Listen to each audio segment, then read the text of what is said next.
Welcome to the Flight Club Podcast, a woman's guide to leaning out. We give you a behind-the-scenes look at business launch and growth through the stories of successful female entrepreneurs. Here's your host, Felina Hansen, founder and CEO of Hera Hub.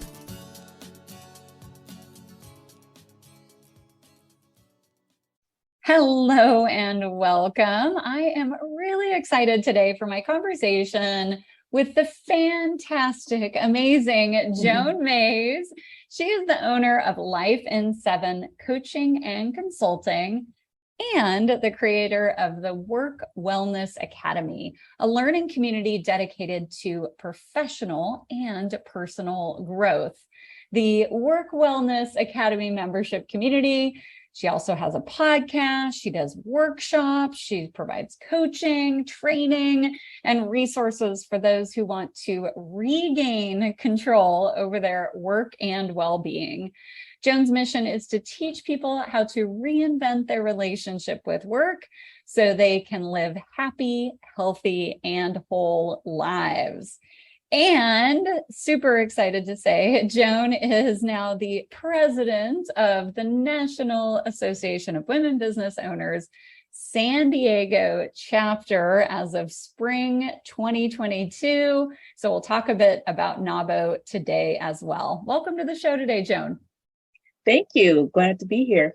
Awesome. Well, I am excited to share your story. I know a little bit about your background, but this is really an awesome way for me to get to know you a little bit better as well.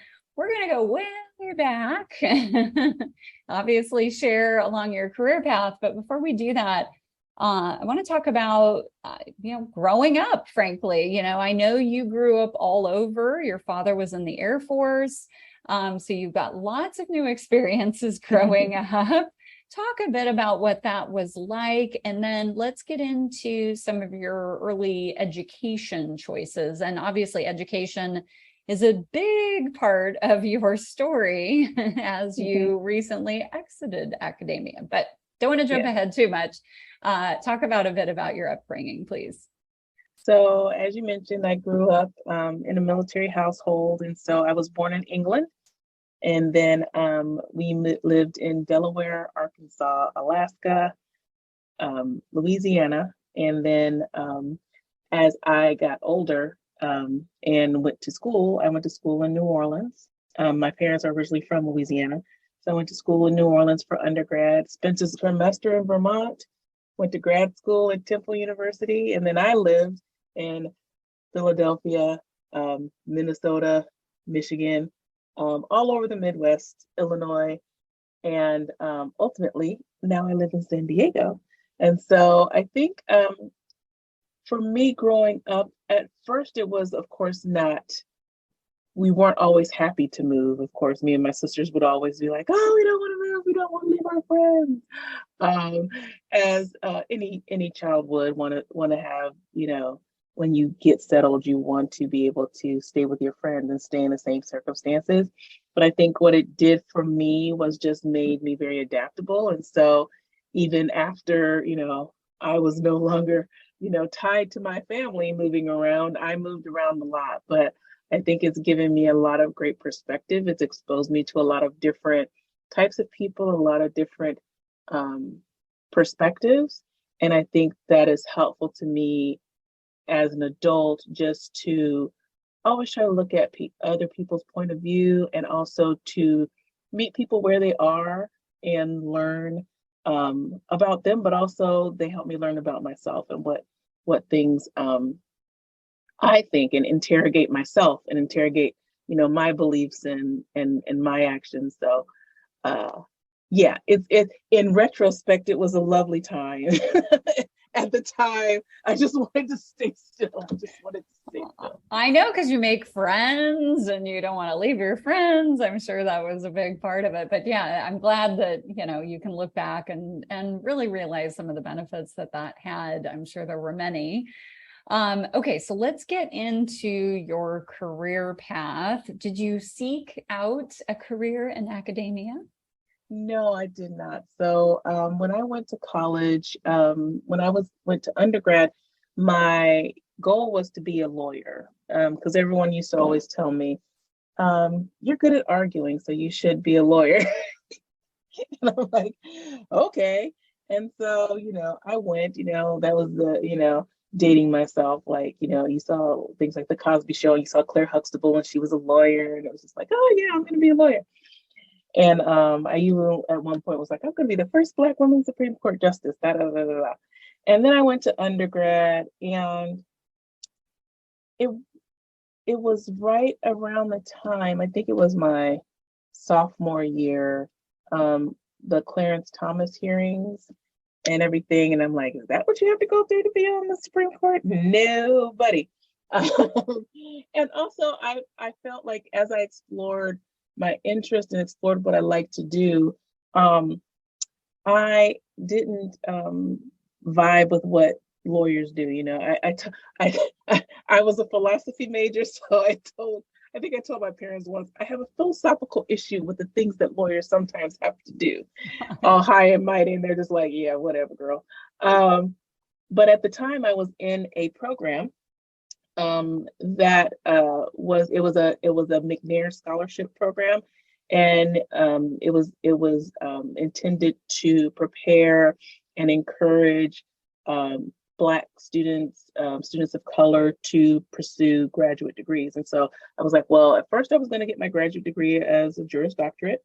And since I wasn't, I still had all of these experiences that I was involved in. And I really believe my undergrad experience was very formative for me. It was the first time that I actually felt like I had full reign over like what I did and who I wanted to be, and to explore that. And so it was so transformative for me. I wanted to work on a college campus. That's all I knew. After I said I didn't want to be a lawyer, I knew I wanted to work on a college campus. And for some reason, I thought the only way you could do that was to become a professor.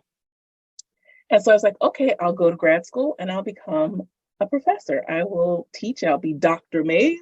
I won't be lawyer Mays. I'll be Dr. Mays, and I will teach. And at the time, I had a mentor who was in the African American Studies department, and she encouraged me to apply to her alma mater, which was Temple University in Philadelphia. And I applied. I got in, but I got in kind of late, and so I had already kind of like not made the correct plans to go. So I went and worked for Amtrak for a year, and then I went into get my doctorate, or my master's degree at that time, in African American Studies. Got there and quickly realized I did not want to be a professor. I had another philosophical. So what was it? I mean, what was that moment that led you to say, like, I don't want to make this my career? It was basically, that wasn't what formed me. That's what I realized was the things that helped me develop in college, those experiences that made me so want to work on a college campus, they did not happen most of the time in the classroom. Yeah. And while I enjoyed the exchange of ideas, I hated grading. I found it arbitrary. I was like, well, yeah, check, you did it. And just the overall amount of like the publishing, the intellectual, like, yeah, the intellectual, like fighting and whatever about. Almost like it feels solitary sometimes, right? And it felt a little bit impractical. It felt like I wanted to be doing more work. I wanted to be impacting people in a different way. And at the time I was working in one of their residence halls as a graduate resident assistant to make rent, to get a little money. Yeah. And one day I looked at my boss like, hey, you have a job. How'd you get that? And that's when I was introduced to the side of academia that most people don't really talk about, which is student affairs, student services. Every other person on the campus has a job. We have deans of students. We have people who work with activities. We have people who work with students doing activities. We have people who run residence halls, all these different things. And I decided to leave and go get one of those jobs. She showed me this newspaper where you could get jobs. And I got hired somewhere and went off, and then discovered, oh, not just in residence life, but in all of these different ways, you can help and impact students' experience on campus. And that's where I found my niche, which was helping students develop, themselves, discover their talents, apply those skills and that information they were learning in college and grow as individuals. And so that's where I spent 23 years. Wow. Yeah. I mean, let's see, Lake Superior State University, Southern Illinois University, Maryville University, Western Illinois University, Townsend University, and wow, you did a lot throughout your career. McAllister, Northwestern Health Sciences, all of them. Yeah. I went. That was the Air Force brat in me, like just. Oh, I can move there. I can move there. Yeah, you're like, I've done this before. Yeah, exactly. Yeah, you had a lot of awesome movement in your career. Let's anchor in. We want to get to your business, of course, and what you're doing now and how this all ties together. But talk about your role, your most recent JOB, as I like to say, Dean of Students and Alumni Services at Northwestern Health Sciences University. So talk about your role there, and then, what led you to say, hey, I'm going to do my own thing. I'm going to, jump off the cliff and take flight. Yes. Well, at Northwestern, I was the Dean of Students, and basically they brought me in. It's not Northwestern University. A lot of people think Illinois. I'm talking Northwestern different one up in Minnesota, in the Twin Cities. Yeah. And so they're integrated healthcare institution, and they specialize in chiropractic, acupuncture, Chinese medicine, massage therapy, and other laboratory sciences. And so they brought me in because they didn't have a formal, like a traditional student affairs division. They had some student services functions that were kind of grouped together, but they didn't have the whole divisional perspective of how these work together and how they complement the academic mission. Because the one thing that a lot of people don't realize is that the student affairs mission helps to complement and support the academic mission. So students are in classes, they're learning information, they're getting, this knowledge for their career fields and for their field of study. But when they leave there, they're learning how to interact with one another. They're learning how to become leaders. They're learning how to deal with conflict, all these different things. And all of the people in the university are working together to make sure that happens, so that when they get into the classroom, they're able to actualize and utilize the information they're getting outside of that. And so I was brought in to kind of help them get that perspective of these things can actually help us over here and not have it be just about the academic part of it. And so we did career services and disability support services for students who needed alternative testing and counseling services and programs and leadership and all those different things. And so I really enjoyed that work. It was sort of the culmination of my experience because I had all of these parts. I had worked not only at different institutions, but I had worked in different roles. I had been in residence life, multicultural services, student activities, leadership development, campus activities and operations, all of those different things, plus my background in African American studies and those different types of things. And I had taught at different universities, so I kind of understood the perspective of what faculty and had to go through and their concerns and that type of thing. And so this was a great way to kind of pull all of that together and utilize all that skills and all of those knowledge to help them develop a student affairs division. And so that was my role there. And it was an uphill climb. It was, because they weren't used to it. They really didn't have their student population wasn't traditional aged or wasn't even a traditional campus. So they were really a grad school, because they were giving people master's degrees, doctorates in these fields. They had a couple of associates, a couple of bachelor's degree programs, but they were basically grad school, like a freestanding non-residential grad school. And so it was challenging to sell the proposition that it's not all about just the academics, right? Yeah. Yeah. And what our value proposition was. And so it was definitely hard work. And so when the pandemic hit, we went to our separate corners. Yeah. And what actually started to happen was I when you get out of that, one thing about the pandemic, when you came out of the workplace, all of the noise kind of quieted down. And we had this really kind of like existential crisis, not just because we couldn't go to work, but because we were like, hey, there's a life-threatening thing going on out there.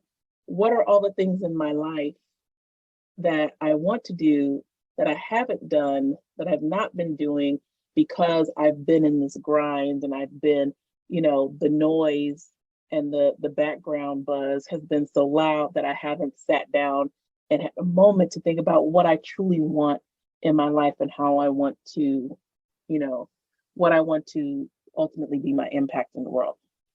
And so, like I told people, I said they gave me a little bit too much time by myself to think. And I realized there were so many things that I wanted to do. I wanted to do my own business. Again, the thing that I loved the most about working in higher ed was helping students discover, develop, and apply their talents, to find their niches, to learn about themselves, to love themselves, and to see their unique contributions. And as I got higher up in higher ed, the further I got away from that work. It was more meetings, it was more, dealing with the politics, dealing with, putting out fires and risk management and all those different things. And I wasn't doing what I know is my gift and what I know is my talent, which is helping people make those connections. Yeah. And so, so I thought, well, if I'm going to do it, I might as well do it now. So I sat down and had a good little session with myself. Like, what are you going to do? Where are you going to go? How are you going to get there? And I made a temporary plan. It was literally just like, I can make it till the end of the year. This is when I quit. I can make it to the end of the year. Then I'll make some other decisions after that. And I just decided to leap, and like, it's now or never, kind of thing. And that's how I wound up. And then I decided, since I decided I was going to start my own business, I was like, and I can live anywhere, and everybody's remote anyway. So I was like, where do I want to live? I want to live in San Diego. And so I packed up my truck and I moved to Beverly. Totally. Oh my gosh. Well, we're so glad you did. And I know I met you not too long after you'd landed, maybe about 6 months or so, I think. It was almost a year. It was almost a year. Okay. Yeah. So, so let's get into your business. The Work Wellness Academy. Why is there a need for this, Joan? I think there's a need for this because what I realized in my journey, and what I realized is from everyone I encounter who has a job, the people I've worked with, the students I've worked with, the people I have met, colleagues, there's just a culture of work here, particularly in the United States, where we've sort of lost perspective on what work can be for us. We're so busy. A lot of times people are like thinking it's all about like, I need a job so that I can make money, or I need a job so that I can, reach a certain level and get respect, or get, position and influence. And then I'll work really hard for 40 years and then I'll retire and then I'll get to have fun and relax. And it's like, I don't know about you, but to wait 40 years to have fun, like, is that really, what we're going to do here? And what I realized is like, when I was working in higher ed, it was a very high, busy, high pressure, lots of stuff going on all the time, cycle. And in that busyness, I had to find a way to really balance my life, because at one point, when I first got into higher ed, it was my life and I loved it. And I would work morning, noon, and night. All my friends were from work. All of my events I went to, I was on a college campus, so there was no, no loss of, events to go to and speakers to see and concerts to go to. And so I made it everything. And I got to a job where immediately I had issues, and I hadn't had that before. I had always had supportive, wonderful colleagues and supportive, wonderful supervisors. And I got to this one institution, and it was literally like a slap in the face. Like didn't matter what I did. Like I was doing great work and nobody ever had any problems about my work, but it was just, a lot of backbiting and backstabbing, politics, cliques, and all those different things. And to the point where I was literally depressed, and I didn't know what I was going to do. And it was the first time that I was forced to look for fulfillment outside of my job. And so I did. And I had a conversation with my boss. I said, you know what? I can't let y'all kill me. My health is, is failing. I'm depressed. I don't feel like I have any time to myself. I'm tired. And so I asked if I could change my work hours. And I said, I'm going to come in from 10 to 7 since I was already staying late with the students. I'm going to take this time in the morning and work on me and do this stuff. And when I started to do that, what I realized is that, I can draw boundaries. I can, be healthy and have a life outside of work and still be good at my work. And so over the years, that's all I was doing. It was always like learning something, tweaking. And I realized how to navigate this. And a lot of people would always say, like, Joan, I don't know how you do this. And I was like, I read this book and I did this and I did that. And I started to do workshops about it for my students and for my colleagues and at conferences about like how you can balance your workload and how you can reclaim your time and all those different things. And it was that stuff that I was doing that I was like, when I started to think about leaving, was when I started to do that work, because I was like, what if I could do this all the time? What if all the time I could go around and talk to people and help walk them through and coach them and get them just like I do with the students, but do it on my own. And then I wouldn't have to go to all the other stuff that I had to do as an administrator. And so that's where the idea for doing my own business came from. And then work wellness came out of saying to myself, all of my friends and colleagues and everyone I've experienced has the same issue with work. They love it sometimes, but it's also very stressful. Boundaries are crossed. They feel like they have to sacrifice their free time in order to be there. They have, issues with coworkers or supervisors. And I was just like, there's a way to do this and do this healthier. And it really starts with our mindsets, habits, and systems, right? We have to change our mind. Like work isn't just supposed to be for a paycheck, because no matter what you do and no matter how much you get paid, at some point it's not going to be enough. You're like, you're not paying me enough to do X, right? And so there has to be other motivations. There has to be other benefits to work. And so the goal of Work Wellness Academy is to help people reinvent their relationship with work by helping them learn and adopt new mindsets, habits, and systems. Because I do want them to live and work healthier. I want them to show up at work healthy. I want them to live their lives healthy. And I want them to be able to be a whole person, to be their true selves and to be their whole selves, and not have that be a detriment to them when they walk into the workplace, or have them feel like they have to change themselves in order to be in the workplace. And on the opposite side of that, I want to create a conversation about our work culture and work with organizations to talk about how they can create a culture where their employees, the people they work with and for, feel like they can come to that place and be healthy. They can come to that place and deal with conflict, constructively and not destructive. That we can have tough conversations and challenge one another, that I can set boundaries, but still be seen as a good worker and still be successful. And I think that it's sort of like if people say top down or bottom up, I'm like, it's like both ends meet in the middle, because That's good. I can, as an individual, do what I need to do for myself. But at the end of the day, I still need my workplace to acknowledge that I have the ability and the right to do that, and that I'm not going to be penalized for choosing a different path or working for different reasons than everybody else around me.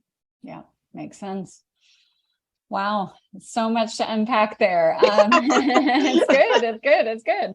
Yeah, so much. I mean, the need is just so great, and especially to some of your points that you made, with the pandemic and the change in the way we work and the satisfaction level and engagement level. I mean, some studies are saying, up to 70% of employees are actively disengaged in their work. I mean, that's a problem. Yes. It's a problem. Not just for you. I mean, again, I was talking to one of my clients, and they were talking about why they're doing some of the work they're doing in diversity, inclusion, and that type of thing. And he made a good point. I think these are always the points when you talk about, incorporating different healthy habits or whatever. It's like, he was like, there's the moral argument. Why would you want people to work themselves into the grave and not care about them and just care about money? Like, there's a moral reason, there's a business reason, because basically, business wise, if you have disengaged employees,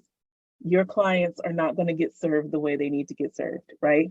You are going to lose money because you have folks working for you who don't enjoy their job and can't pass that they can't do your value proposition correctly, and you'll have trouble finding and retaining good people. When you do find them, they will leave. That's where people are bribing people, like, we'll give you a signing bonus. It's like, people are like, nope, not falling for that, right? And then there's the creative kind of proposition, which is that when people show up at work and they're happy and healthy and whole, they do better work. It makes the work better. Yeah. So there's always those three imperatives, but we're so focused on the bottom line. I think the biggest mistake that some people are making now is trying to go back to normal and go back to what was before the pandemic. And I was like, what was before the pandemic broke? Yeah. And it broke for good reason, because it was old. It couldn't sustain itself in the pandemic because it was not supposed to. It wasn't strong enough to sustain itself no matter what. It was sort of like, I'm from Louisiana, like when the levees broke for Hurricane Katrina, it was like they were not fortified enough. So it wasn't a matter of why they broke. It was like, when were they going to break? Because they hadn't done the work to fortify them for the eventuality that came. And so people call it the Great Resignation. I want to call it the Great Reinvention. I think we need to reinvent, take this opportunity to reinvent how we're working and make it work now for the future, and say, take the things that did work, bring them with us. But we also have to just keep going down that path of like, we're not turning back, we're not looking back, we're going forward, and we're creating new systems, because every excuse that they gave about why people had to be in the office and why they had to work 50,000 hours to get their job done, all of those reasons were proven wrong. That wasn't correct. Like, we did not have to be in 50,000 meetings in order to get work done. We did not have to work morning till night in order to deliver the stuff to you. You did not have to be over my shoulder from 9 to 5 making sure I did the work. The work got done without that oversight. So why are we still demanding that we have this stringent oversight? And why are we demanding for people to come back in? And why is it so hard for people to acknowledge that people have families and that they want to be off and they want to have more time for their children, but they don't want to necessarily give up their jobs and their career trajectory to do so? It's just a matter of like stopping all of that old talk and embracing the new. Exactly. Okay, so name of the business, Life in 7 Coaching and Consulting. How did you come up with the name, Joan? Well, you actually are part of the inspiration. I took your steps to start a course And I was having the hardest time naming this business. Originally, when I first started thinking about this business, it was called The Authentically Organized Life because I am an organization and productivity junkie and groupie. And any productivity book, any hack, any like organizational supply, I love it. And so my thought was, because this is what I've done, applying organizational and productivity principles to your personal growth and development. I believe organization lessons are life lessons. And so I had seen this quote that said, organize your life around your dreams and watch them come true. I was like, oh, I can organize. I love to organize. And that was the stair step. And so that was my business name. But whenever I said it, people would be like, oh, can you come and organize my closet? I'm like, no, I'm not talking about that kind of organization, kind of thing. So when I took your class, I was just like, what am I going to do? And at first I got so frustrated. I was like, because everything I typed in was already taken or already like trademarked or whatever. And so I was like, what am I going to do?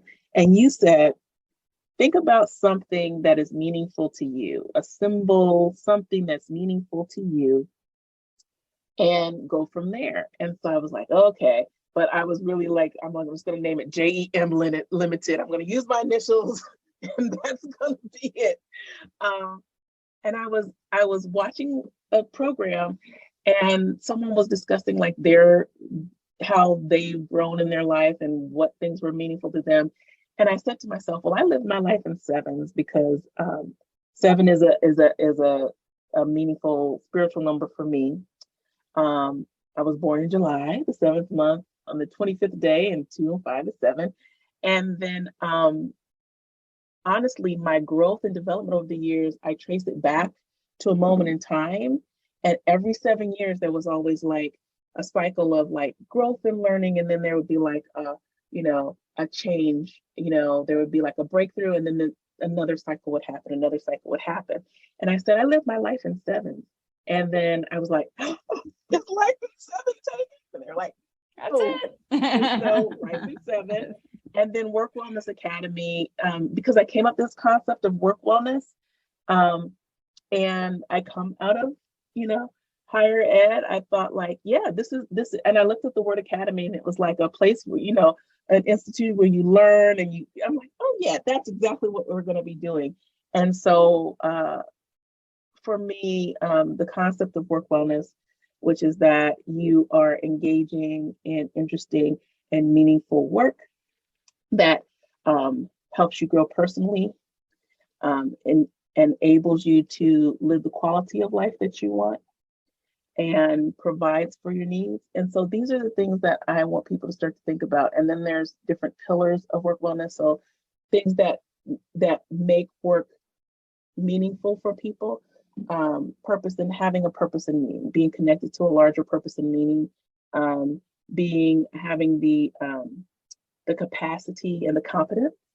So yeah, this work might be great, but do I even have like the physical, mental, emotional capacity to do that? Like some people will say that like I couldn't be a doctor because they need a certain level of capacity to be able to handle crisis situations, people who are sick, losing patients, that type of thing.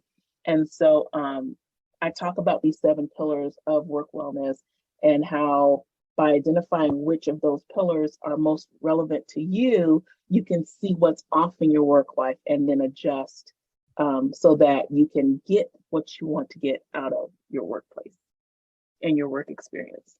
Awesome. We need all of that and more. If folks want to find you, Joan, what's the best way for them to do that and to connect with you? They can go to my website, therealjoanmaze.com. And Maze is spelled Maze, Z as in zipper.